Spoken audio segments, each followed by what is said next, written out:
Hey, you, yes, you. I am obligated to say hey, you, yes, you at the beginning of a video so I can grab your attention. If you came here to learn about the history of the computer, then you might want to watch this video, because if you already are informed about it, you might find this video kinda funny.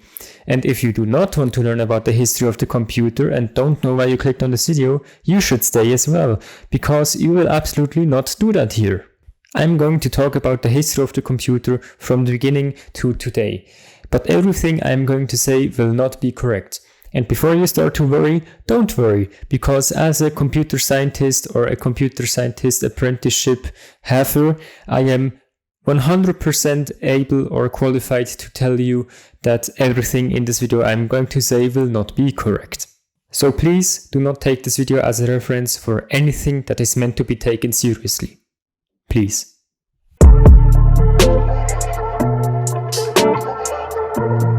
It all started in World War I with a scientist called Konrad Zuse, who was really interested in electricity and what could be possible with it. When the Germans were close to losing the war, he had an idea to automate planning the rest of the war out with an automatic machine.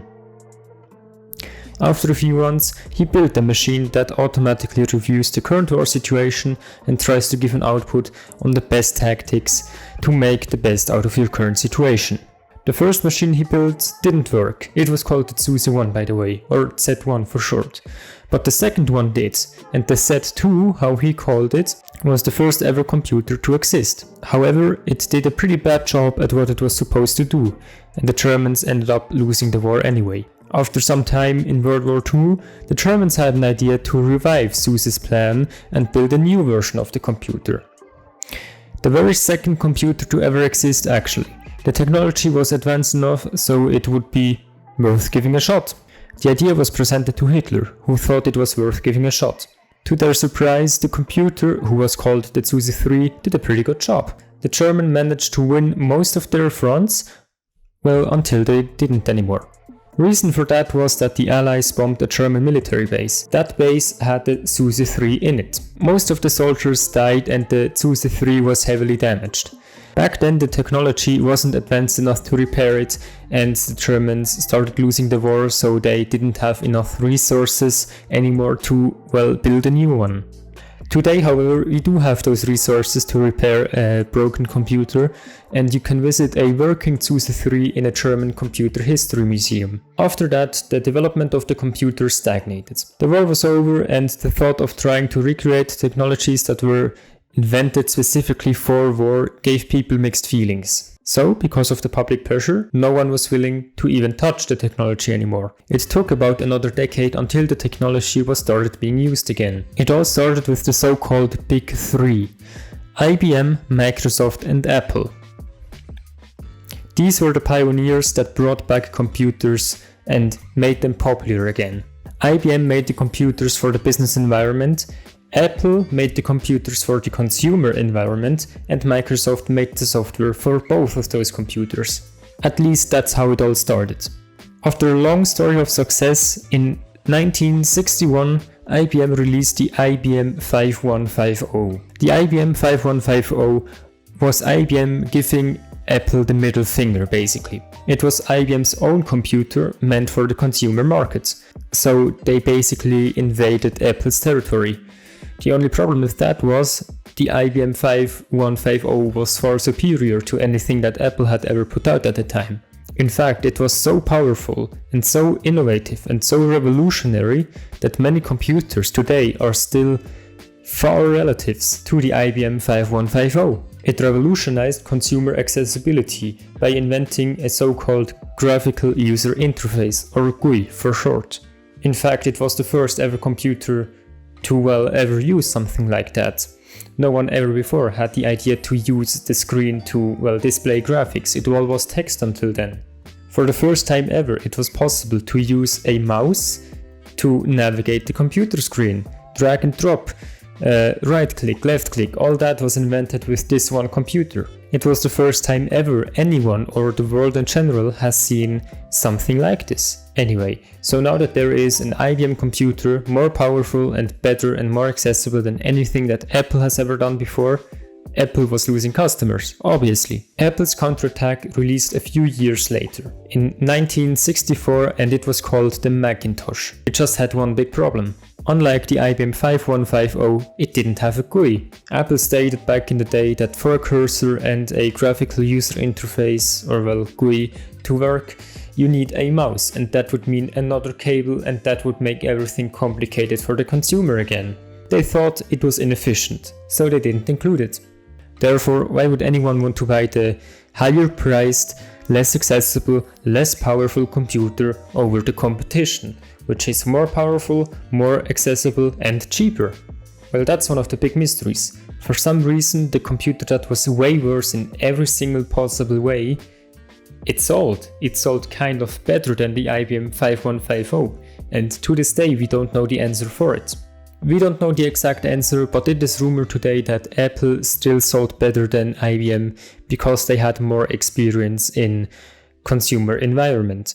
The Macintosh itself may have been a success, but its life clearly wasn't. Because software developers like Microsoft, they realized that the IBM 5150 was more powerful and easier to develop for, so they focused on that device and kind of left the Macintosh as is.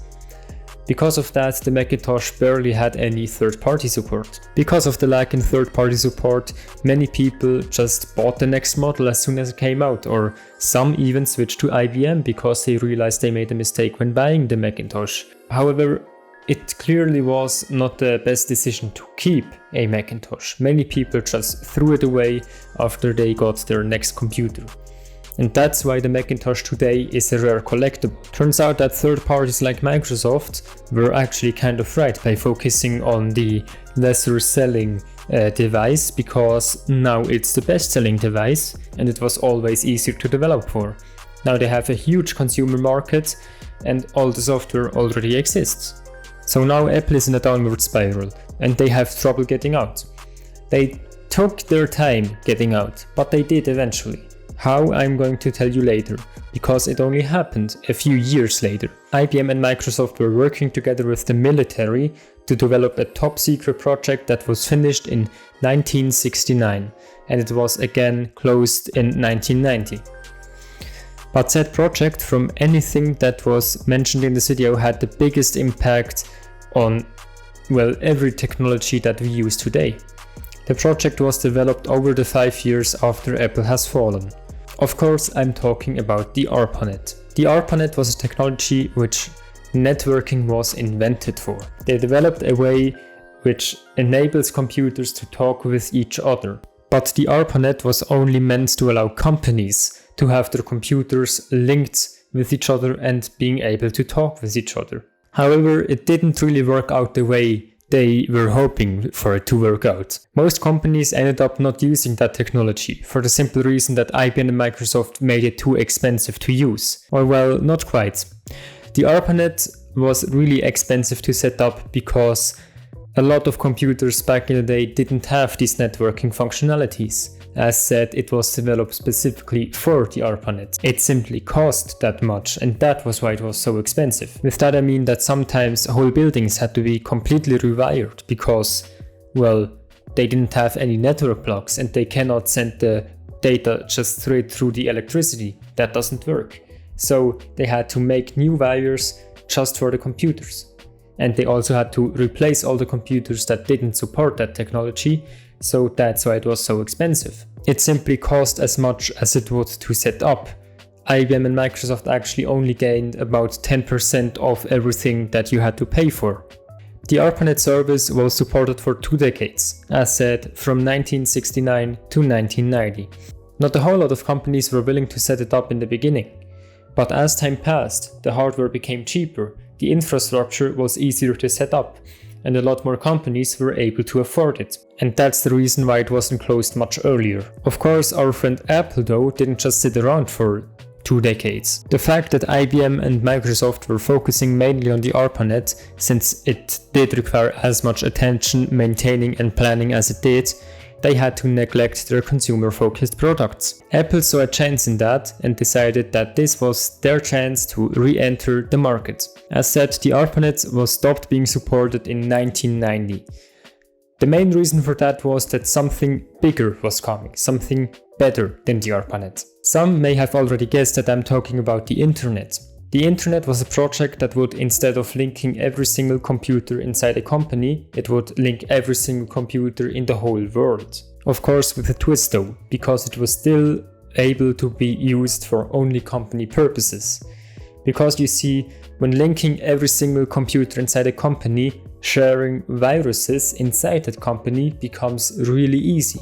In fact, that was how the first viruses were developed. Some dude at home who just really wanted to steal some data just developed a program real quick that could infect other computers through the ARPANET and well, steal their data. And no one would notice because viruses weren't really a thing back then, so antiviruses didn't exist. The internet, however, was able to scan for malicious code being transferred from computer to computer, so viruses weren't really a problem with the internet. So when businesses decide to work under the internet, they also reduce the chance of viruses being spread inside them.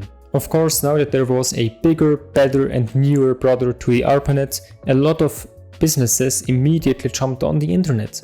And it was because the internet used the same hardware that was used for the ARPANET, so all the companies already had it. And also, the businesses would get a better virus protection in the internet. So that's also a push factor that pushed them towards the internet. The internet was again revolutionary, because it was now easier for companies to work together, make data, transfer data to each other way faster. Some might be wondering right now, but hey, the internet is a place where I can share and view anything or upload anything, and where everyone has access to. Well, that is correct, but it wasn't always like that. It started out as the internet that I'm talking about right now. The internet that everyone has access to, or how some people call it the public internet, only started a few years later in 2003, and it was called Web 2.0. The original internet where companies can exchange data or do whatever with each other still exists. It's just not the public web. That's what we call the deep web. The deep web is the hidden layer below the public internet, which is used for, as said, things like company networks, where certain data, certain very sensible data needs to be shared confidentially. And with the introduction of the public web and Web 2.0, many new services like Google, YouTube, Facebook, Twitter, Twitch, Reddit, Snapchat, Steam and many more social media were introduced.